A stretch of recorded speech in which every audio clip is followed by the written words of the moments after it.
émission Nabino misala ya fachi papa ipsa biso nanu nzela oyo avant basala pont ezaki ndenge nini nzela oyo avant basala pont ezalaki mabe makasi koto ezalaki na libaya wana po bato baleka ifo kozela oyo akatisa nsima nde yo po tie likolo katisi ezalaki pasi mpenza po biso tokende na ngambo kuna na kanluka sikoyo nde bien mpenza tosepeli population mobimba etondi na esengo ndenge tozokomona pont boye vraiment tozokosepela makasi mpe tozopesa lunguni ya mpenza ezala na mokonzi ya mboka azwa lukumu mpenza nzambe abatela ye misala ya fachi lobananu nini pont oyo ezalaki ndenge nini avant basala nzela oyo ezalaki ndenge bon normalement nzela oyo vraiment ezalaki mabe makasi mokolo mosusu ngai naza assistant ya université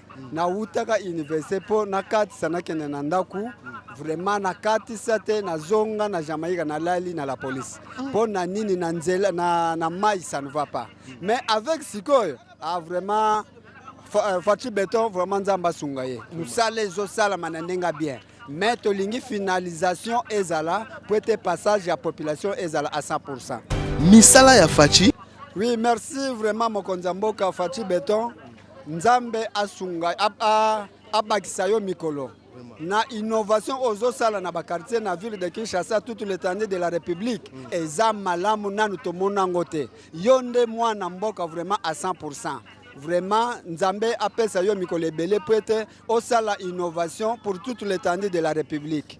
Misala ya fachi. Place ezalaki place moko ya bakuluna bazo boma bazo sala mabenyos bazo botola basaki ya mbongo mais pour le moment tomoni que ça va zelo zo ke na malamu comme na ngambo mususu bazo continuer vraiment tozana esengo mingi tozana eloko kopesa bino te mais tozo féliciter Nzambe ke bo umela na musala oyo Nzambe abakisela bino mikolo po siko tokomi à l'aise.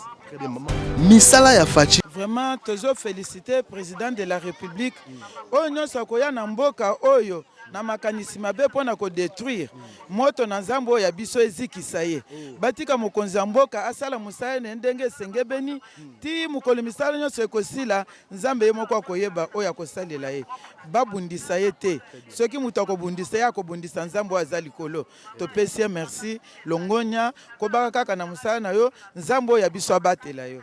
Misala ya fachi biso na nzela oyo ezalaki ndenge nini avant basala pont basala nzela oyo papa nzela na biso ezalaki mabe vraiment so tokomi kaka na place oyo ebanda kotonda bamai ya ebele doso mbula ebeti bato moya bakokatisa eza te okoyoka mokongo 500 kaluka mokongo 500 seke bato bazotraverse bazopesa ba 500 fois po akatisa ngambo po akota kaluka mais ntango baye obanda mosala nde bapasolaki bonde batongeli biso pont esali biso bien makasi vraiment pona biso bato akaluka esali biso vraiment bien en tout cas félicitations na bakonzi na biso ya mboka misala ya fachi na mokonzi na biso vraiment merci biso na kaluka tolingaka ye makasi na eloko asaleli biso merci vraiment a continuer bolamu wana alemba te netinga de ma part nalingaka Fati makasi koleka misala ya fachi biso nanu avant basala pont ou basala nzela ezaki ndenge nini bo pont tango salami avec sala matolaka na pont ya se okay ba mai ba mbule ezokotela ba mere ba mapango na basesi abo mais tango tozi mokonzi na biso ya mboka ya Fachi Beton libanga toujours okay ndaye kozwa ide ya likanisi ya kosala ke kaluka ekoma kitoko aye kosala biso sori mouton oyo bengo sori mouton sori bouton abandaki na Selimbao po ye Selimbao esili aye lisusu ti election ya avant mata cimetière ya Kitambo po tozali okay so po na ngala koyebisa papa boy a continuer kana msalo très bien a continuer na boulot na ye po makambo kitoko tozala yango biso be ba population na ye tozo se prenango vraiment donc Nzamba sungale kota grenade e bombarder bangone na ye mboka oyo ezangi banzela ezali mboka ya kokufa na yango président de la république Fachi Beton ayokaki kolela bana mboka azali kosala biso banzela moderne azali kobongisa banzela mpona kofaciliter déplacement ya population booster économie locale mpe mpona koaméliorer la sécurité routière na yango asali banzela ebele.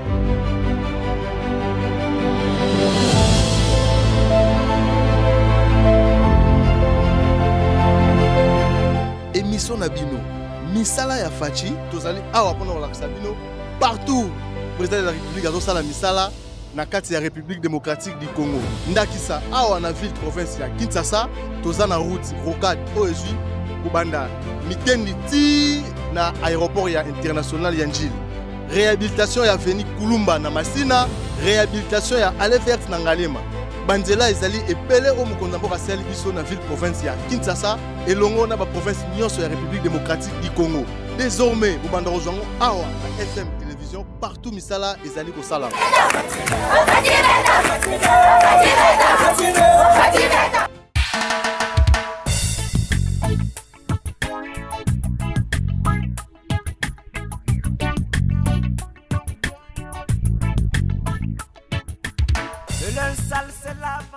Bonjour, bonsoir, ça dépend et besoin d'abisso partout le monde. Mbote na bino nyonso balandi ya FM télévision na ebi boza ebele bolanda émission na bino misala ya Fachi bando musu bota biso na ba tablette bando musu bota biso na ba ordinateur bando musu bota biso na télévision na kata salon papa na bana na mama bovandi bota biso boza ebele bolanda la chaîne oyo FM télévision. Alors merci na confiance bozo pesa biso toujours boza ko s'abonner bozo partager l'émission en tout cas nzambe apambola bandeko nyonso oyo bozo aimer bozo commenter bozo partager l'émission surtout bandeko mingi balanda nga na code 243 na page Facebook en tout cas bo commenter bo bengi en tout cas nzambe apambola. Alors lelo comme bo mesano na musa to sala rabino émission misala ya Fachi to kitara partout président de la République à sala misala.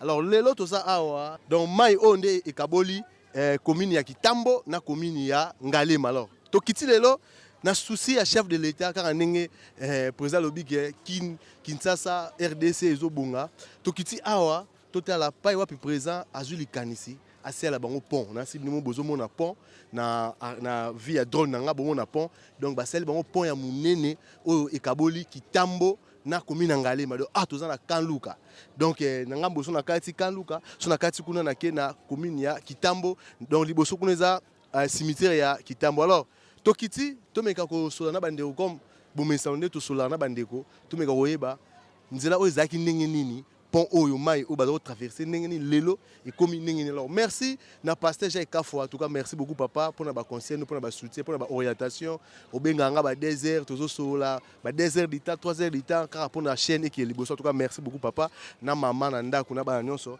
nzamba pambola. Merci na préfina na sima caméra soda atika ngate partout tozana donc malgré tout ba difficulté tozo traverser mais tozara ensemble toujours na soda préfina. Alors préfina TV radio te tozo ba habitat ya commune ya Kitambo na ya commune ya Ngalema tomeke mpe ko sona ba c'est-à-dire ba habitat ya Kanluka to sona ba nzela oyo zaki ndenge nini pe e commune ni. Merci na bandeko nyonso oyo boza ko s'abonner en tout cas nazana bino. Merci beaucoup na l'incroyable Miranki en vous Movier toujours à côté de moi. Merci beaucoup na 0900 merci na ingénieur Gilles merci na ba bonne nyonso oyo boza ko s'abonner. Alors profina to ke netive za radio to sona bandeko to eba nzela oyo zaki ndenge nini pe e commune ndenge nini. Alors merci beaucoup tozo continuer na sir awa siko toza na ngambu ya Kitambo donc si malanga na si bozo mona pont so traverser pont na OK ngambo Ngalema ou bengi Kanluka asko toza na ngambo ya Kitambo. Alors toujours et puis de la famille qu'on saura les contenus. Papa bonjour. Bonjour. Papa ko za kombo Kombo nanga Kanza. Papa Kanza. Oui. Papa Kanza za habitant ya commune o to ya quartier o. Naza habitant ya Kanluka awa. Ya Kanluka. Papa ibisa biso non nzela oyo avant basala pont ezaki ndenge nini? Nzela oyo avant basala pont ezalaki mabe makasi. Koto ezalaki na libaya wana po bato baleka il faut kozela oyo kati sa simande yo po tie likolo kati si ezalaki pasi penza po biso tokende na ngambo kuna na Kanluka. Siko nde bien penza tosepeli population mobimba etondi na esengo ndenge tozo komona pombo vraiment tozo ko sepela makasi mpe tozopesa longoni ya mpenza ezala na mokonzi ya mboka azwa lukumu mpenza nzambe abatela ye na mosala kitoko oyo azokosalela biso. Papa mekana koexplike biso pont oyo ekaboli commune nini na commune? Pont oyo ezali normalement na Ngaliema. Eza na Ngaliema ezokende te ba Selembao. Donc nzela onde basali boyeke ti Selembao. Nzela oyo ezokende ti Selembao. Na lando kuna. Après soki ozongi boye ekema campagne. Donc ezosala biso liaison moko ya makase. Ezofongola efongoli biso efongoli Kanluka. Na oyo bazalaki kokanisa ke eza esika moko ebombama sikoyo emonani ke ebombama te eza na centre ville. Epai nyonso okobima awa na Kanluka facilement. En tout cas, merci papa. Merci. Merci bandeko, toujours continuer, tout super papa. Bonjour papa. Bonjour papa. Papa comment on est? Alpha Omar Mvunzi. Papa Alpha. Oui. Papa Alpha, ibisa biso nanu. Aux habitants ya commune. Ngana za vraiment autochtone ya Ngaliema, mwana Ngaliema à 100%. Ah, très bien papa. Lebana nous avenir ni pont oyo ezaki ndenge na avant basala nzela oyo ezaki ndenge. Bon, normalement nzela oyo vraiment ezaki mabe makasi. Mukolo mususu ngana za assistant ya université na utaka université po na kati sana kene na ndaku vraiment na kati sate na zonga na Jamaïque na lali na la police. Po na nini na nzela na mai ça ne va pas. Mais avec sikoyo vraiment Fachi Beton vraiment nzamba sungaye. Musale zo sala manenga bien. Mais tolingi finalisation ezala pour être passage à la population ezala à 100%. Papa, oui. Mais pour l'amélioration, vraiment, tokomi pendant la innovation, surtout en ce qui concerne route oyo. Papa, route oyo bandi wapi, peso kende ti wapi. Bon, normalement route oyo e bandi banda Sakomi. Oh, banda Sakomi na ma campagne. Oui, banda Sakomi na ma campagne. Ezo kende ti na 24 kuna na Selembao. Na veni lando. Première étape déjà basala ki yango na pont wana mais etikali ka étape oyo ya biso esila pour vraiment epesa viabilité ya malamu. Ngape naza encadreur ya université. Nazo zela pe amélioration lokola ekokota awa to tse déjà université na biso po to innovation to landa pe vision ya chef de l'État. Papa, un mot pas mokonza mboka ajoute de kansi quand même ayoki bino bana Kanluka ba président ba leka ba sala ngote mais quand même Fachi ayoki bino kolana na bino sel bino nzela au route. Message nous kopesa pas ya président Zolanda. Oui, merci vraiment mokonza mboka Fachi Beton. Nzambe asunga abakisa yo mikolo.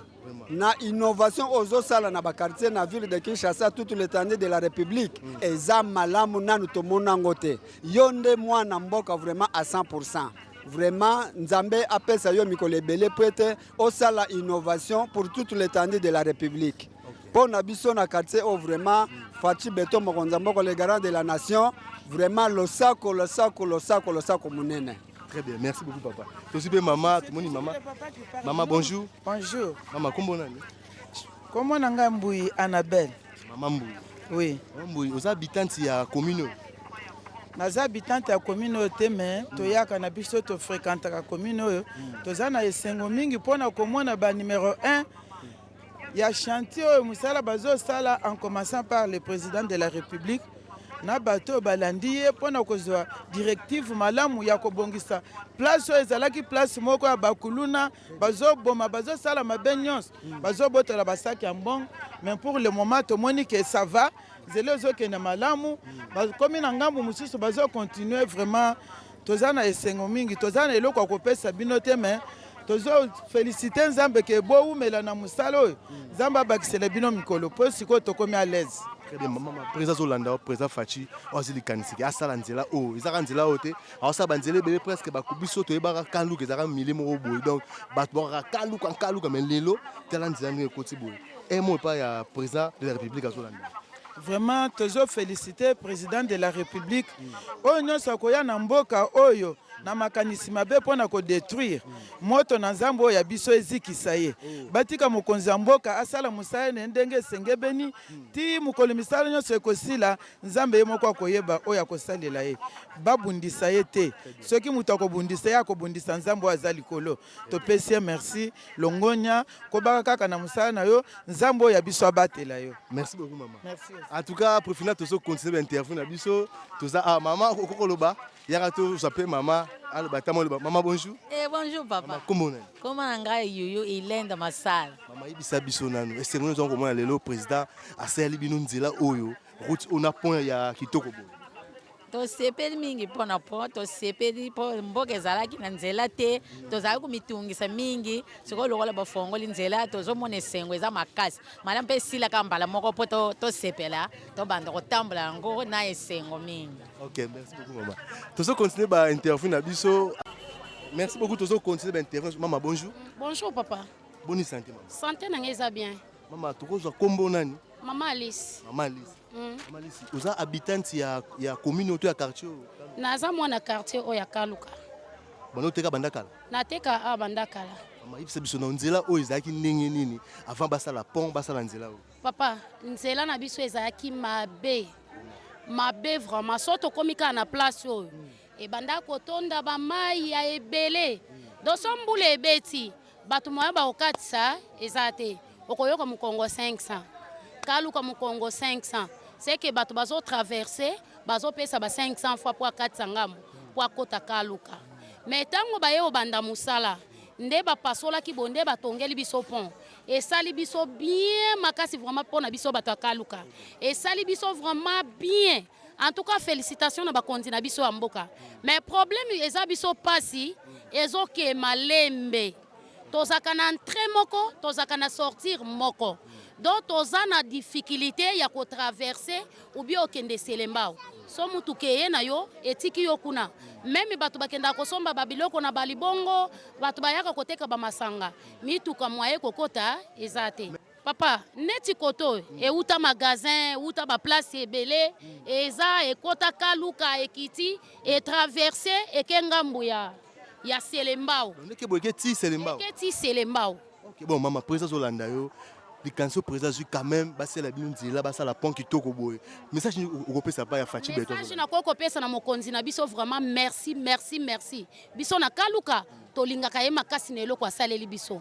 Merci vraiment à continuer bolamu wana alemba te netinga de ma part. Na lingaka Fatima makasi koleka. Na lingaka ye makasi. Pona eloko asaleli biso. En tout cas bolamu oye tikali a continuer lisusu atiela biso biloko oyo ezangi biso na Kaluka po tozaka na difficulté ebele. Merci beaucoup maman. Merci papa. Merci. En tout cas tozo continuer na interview na biso tozo ba maman ya Kaluka na ba papa ya Kaluka to ka bazana esengo. Makaka merci beaucoup balandi ka ne tozo tambola. Ah parce que tozo traverser tokende na ngambu ya commune ya Ngalema. Donc to traverser pont. En tout cas bato bazaya ko sepela ba habitant ya Ngalema na ba habitant Kitambo baza vraiment ko sepela pour le moment na pont na bango. Chef, bonjour. Chef, excusez, comment on a Comment on a Eli. Papa Eric. Eli. Papa Eli, ok, merci beaucoup papa. En tout cas, excusez pour moi dérangement moqué, aux passagers, mais est-ce que vous avez habitant il y a quartier? Exactement, nous avons habité à quartier. Ok, mais quand on dit ça, on dit là, oh, on va passer la pont. Est-ce que nakobana biso botonda nono botondi mingi pa chef de l'État parce que nzela oyo ezalaki nango nzela mais ndenge ekomelaki ezalaki mabe makasi komona lelo grâce à chef de l'État ba misalo ezali kosalema vraiment ezali esengo mingi na kati ya mitema ezali esengo mingi vraiment tokoloba pe tata mokonzi vraiment coup de chapeau mpona ye vraiment lolenge na banotable na biso ya Kaluka bazali kobunda mpona kolobela biso poto malgré nano esili te mais misala ezali kosalema toli kopesa kaka melesi mingi pa chef de l'État mpona nzela ndenge ezalaki fo beta histoire ya nzela ndenge ezalaki c'est vraiment longue histoire tokutaka tokata na mokusa koloba ete vraiment melesi na chef de l'État mpona kozwa nzela oyo vraiment mpona biso bahabitant ya quartier Okaluka. Merci beaucoup, c'est très gentil. Merci beaucoup. Ok, merci. En tout cas, toujours continuer dans l'interview. Awa, ils ont un chantier, bah, ça la misala, na sibi no bozo mona, boulot zo salama wa, ninga o sakanate donc. Musa zo salama, donc presque ni pont au pena do ba o salango na ba condition pena o ba sala ka pont. Donc nous mona si bozo mona, donc ba barre de fer ba zo na pont, yango yo, donc misa zo salama na nous en tout cas, ba habiter en Kaluka bazana esengo makasi. Komona lelo ba pont ya boye donc bandima te nzela o lelo ikozala boye mais na bokasité ya chef de l'état en tout cas lelo ba seli bango nzela baza vraiment recette. Alors awa sikoyo nazo traverser ngambu ya donc kuna to uti Kitambo bosiko to traverser ngambu ya Ngalema comme ça toujours pe ba habitant Ngalema poto su ba habitant Kitambo to ba habitant Ngalema to mekempe ko sona bango to yeba. Bonjour. Bonjour papa. Comment Papa c'est l'homme Kanda Masonga. Ah ok. En tout cas, papa est comédien, donc artiste. Tout le monde papa. Est-ce que vous habitez à commune soit à quartier? Naza mwana Kaluka, trop sûr. Mwana Kaluka. Avant basa la pont ou basa nzela, ezaki nini? Bo po tango salami. Avec salama tozalaka na pont ya se. Ok. Ba mai ba mbule ezokotela ba mere ba mapango na ba sesia. Mais tango tozi mokonzi na biso ya mboka. Ya fati beton, libanga toujours. Ok. Ndaye ko zwa ide ya likanisi ya ko salake Kaluka ekoma kitoko. Ayo sele biso sori mouton. Oyo bengo sori mouton. Sori mouton. Abandaki na Silimba. Poye Silimba wesili. Ayeri soso ti election ya avant mata cimetière ya Kitambo. Po tozali. OK. So po nangala oyebisa papa boy. A continuer kana msalo. Très bien. A continuer na boulot na ye po makambo kitoko zo sala. Yango biso be ba population na ye tozo se prenango. Vraiment. Donc Nzamba shungale ko ta grenade. Et bombarder Bangore na ye. OK. C'est bon en tout cas merci beaucoup papa. Message mo opesa pa ya président nga jodi kansa osala nzela o. Message ni opesa. Bon iloko na koyebisa président Nzamba pambola ye abakisile mikolo. To yesu kwa kale ba président atiere biso pe loko tozo luka ndeti na koloba social. Très bien. Tozo lia bien, tozo mela bien marqué misale zo salama. Mais aba telekaka. Ye mo Nzamba batele. Oya ko tali ngunia et pas na ye. Ngamo na saisir. OK, en tout cas merci beaucoup. Tozo continuer na ba interview na biso. Ndeko bonjour. Bonjour. Tout le monde nous ole kabo. Oza habitant ya commune o. Oui oui. OK. Comment on? Comment on a Chris? Ah, fraki. Tata boy tata. Na lobi est-ce que beto so du solo non nzela ozaki ndenge ni avant président azo de kansiba sala pont o. Bon, nzela o avant ezaki mabe. Par rapport ndenge ba ravin ozo bonza ba parler à bateau. Yaki bien te. Président pe a sali pe o esengeli pona bana mboka ba sepela. Atongeli biso pont et faciliter tâche pe o ba ozo utaboye ba mataka ba seli. Esa so ngambo za ngambu ni pe ngambo za ngambu. Awa tozana ngambo ya cimetière. OK. De tokoloba ya Kitambo. Kitambo. Voilà. Awa siko tozana ngambo ya Kaluka. Ya commune à Ngalema. Voilà, c'est ça. Maintenant le problème c'est quoi? Pont mosala bazo sana bango kitoko. Mende ba sango malembe. Tu vois? Tu bien biso mosala nyonso za kananga pasi mais par rapport à l'ingénieur autozana bango, ce que ba compétent, ba meka ko modifier ba sala mosala ngo kenembango. Pour le transport et les gars pende sengel pe bato ba mama ope ba bimaka batongo pe bazana ba possibilité o ya ko kende zando ayi because na bimina nga boye mo panzo na zuna nga transport na ki mais parfois boye tango le mene bo biso ça biso bien te. OK, c'est bon président Zolanda un mot pas ya président quand même Kaluka depuis là Kaluka oza première fois ba sala nzela. Message ni opesa na président Zolanda. Te président vraiment na ozo sala pona quartier na biso Kaluka. Tika Nzamba bakisa so ebele toyebi na biso wana ba projet ebele po mboka ebonga tonde moto ya bongo me biso nde ba congolais nde toza population na yo photo za nde na foi ya ba projet oza nango poto olaka biso kono misale ezo ya yango pe tozomona donc na ba o batika bandeko na nga batikali ezala basi mibali bazande na foi misale ezali président ana posa si ça ba projet na ye to possibilité te kono to ça c'est makamote chaque chose à son temps. Oyo comme toi ya chantier ba bongisa biso mboka. Ye bandi boye et que ne petit na ba quartier ba tumisusu.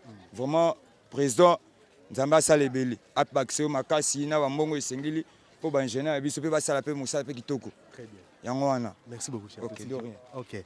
Pour finir en tout cas toujours continuer bandeko. Awa tozana ngambu ya Ngalema. Donc oza kaluka na ngambu Ngalema na site la Xibino na ngambu ya Kitambo. Donc total justement na simaya ya cimetière ya Kitambo. En tout cas bandeko partout bozali bana Londres, bana Paris, bana États-Unis, bana Canada, bana Australie. Na Australie on a moni pasteur Jaika fois. Babi pasta toujours. Alors donc bandeko na nga présent ça penda misa. To la Xibino makala, to la Xibino ngiringiri, to la Xibino bumbu. Donc siko toza na Kanluka précisément na pont ya Maluku. Donc oza binga ngoma ya Maluku donc na pont Maluku pas présence ça nzela donc nzela o ezo maboti aller verte et bimi ezuti ezo gende ti avenue Landu sur 24. Donc en tout cas Moussa vous ça la to continuer pour finir toujours ba habitant car na ezala to mais un peu resolisa bango to uti donc ngambo to eti ngambu ya Ngalema alors ni na mata bosco na mata vers ngambu ya tata to moni pas habitant bonjour. Bonjour papa. Tata comment nani? Comme Jean Lidé. Jean Lidé. Jean Lidé, en tout cas félicitations. Aux habitants ya commune. Na commune Ngalema pe quartier Kaluka. OK. Il se besoin non. Nzela où ezaki ndengeni? Nzelo vraiment. Ezema trop déjà. Ya makasi. Pe tozana nenga se. Kwa ezeba pont vraiment watika, ezeba pont akala. Na tango mobutu so batango ya Kasavubu. Moi to ba ezaya te pomso de kuta kionka. Mais ezaya mama bulu. Ya pour moi c'est vraiment. On le long naé. Un petit temps en Fati Béton. Chef de l'État. Merci. Bon, c'est papa. Pouvoir. 35 ans à pouvoir. Depuis 35 ans. On va pour nga Fati Béton 35 ans à pouvoir. Pour roumela pour na Angelo. Banana botama na tiko monate. À part ça, ti amona nzelo yo.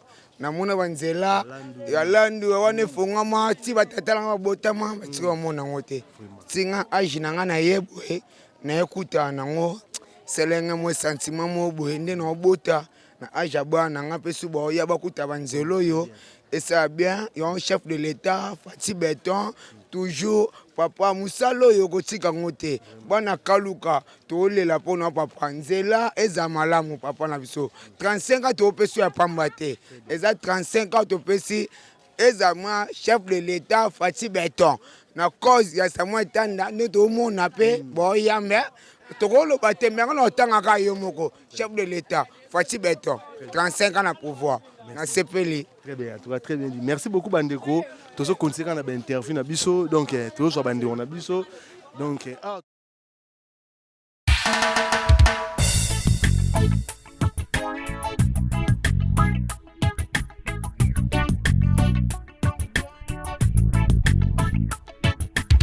Le linge sale, c'est la famille. De la famille qu'on saura les contenus. Arrêtez le jeu des mots pour que le soleil brille. Quand les éléphants se battent sur les arbres qui en subissent. Toyokana, tolingana, tosalisana. On sait la concertation. Concertation ou dialogue. Ezali sikabitumbate. Ezali lisolo ya bana libota moko. Tata mama na biso Congo. Arrêtons les jets de mots pour que les soleils brillent. Le point focal c'est l'intérêt du Congo. Ce n'est pas s'écouler de mots. Le pays brûle, on n'a pas le temps. Éteignons d'abord le feu. Arrêtez le jeu de mots pour que le soleil brille. Quand les éléphants se battent sur les arbres qui en subissent. Toyokana, tolingana, tosalisana. On sait la concertation. Concertation ou dialogue. Ezali sikabitumbate. Ezali lisolo ya bana libota moko. Tata mama na biso Congo. Arrêtons les jets de mots pour que les soleils brillent. La concertation ou dialogue n'est pas un lieu de partage du pouvoir. Plutôt un lieu de prise de conscience pour tracer l'avenir de la RDC. La concertation sur la gouvernance, démocratie et réforme institutionnelle. La concertation sur l'économie, secteur productif et finances publiques. La concertation sur les désarmement, demobilisation, réintégration sociale au rapatriement de groupes armés. La concertation sur les conflits communautaires, paix et réconciliation nationale. La concertation sur la décentralisation et renforcement de l'autorité de l'État. Surpassons-nous, oublions ce qui nous divise. Et cherchons ce qui nous unit. Vive à la nouvelle citoyenneté, abat les intérêts personnels. Vive à la jeunesse patriotique, abat la balkanisation. Toyokana, tolingana, tosalisana, Congo et Kende Liboso. Arrêtez le jeu des mots pour que le soleil brille. Quand les éléphants se battent sur les arbres qui en subissent. Toyokana, tolingana, tosalisana, on sait la concertation. Concertation ou dialogue. Ezali sika bitumbate. Ezali lisolo ya bana libota moko. Tata mama na biso Congo. Arrêtons les jets de mots pour que les soleils brillent. Le point focal c'est l'intérêt du Congo. Ce n'est pas s'écouler de mots. Le pays brûle, on n'a pas le temps. Éteignons d'abord le feu. Arrêtez le jeu de mots pour que le soleil brille. Quand les éléphants se battent. Merci beaucoup Bozaki Bele Bolanda qui émission Nabino, misala ya Fachi, to komina suka émission no misala ya Fachi. En tout cas, merci na bande gonos au Bolanda émission, bande tina suka nzambe vraiment pas mo lelo. Lelo tozaki awa na frontière. Awa pont bozomona oza frontière entre commune ya Ngalema na commune ya Kitambo. Dans liboso nanga eza cimetière ya Kitambo, na simalanga boza commune ya Ngalema. Awa to précisément na quartier Kanluka, bino moko boyoki ba habiter à Kanluka ndenge ba sepeli par rapport ya nzela o nani présent à Sali bango nzela o bandi banda aller verte. Ils ont traversé Boye et Keti, avenue Landou na 24. En tout cas, merci beaucoup na bandeko nyonso oyo bozo soutenir FM Télévision. Merci na Pasteur Jai Kafwa, merci na l'école de Mira Kianvu, merci na Joris Mazina, merci na bandeko nyonso Gilles Penani, ingénieur Gilles. En tout cas, merci beaucoup bandeko. En tout cas, moyen malam pona ko soutenir chaîne na bino zakara, ko s'abonner, ko partager l'émission, ko aimer, ko commenter. En tout cas, et ça biso bien mis. Alors, émission oyo misala Fachi kané to bino. Le tout ça lobby to la commune mususu pour tout l'arsa bino partout présent au ça mais en tout cas ndeko bo continuer ko s'abonner merci na ko faire bo pesa biso bo za toujours branché na FM Télévision bo kozala des sites alors so nzamba zongité to kutani à la prochaine bye bye. Mboka oyo ezangi banzela ezali mboka ya kokufa na yango président de la République Fachi Beton akoki kolela bana mboka azali kosela biso banzela moderne azali kobomisa banzela pona ko faciliter déplacement ya population booster économie locale pe pona ko améliorer la sécurité routière na yango asali banzela ebele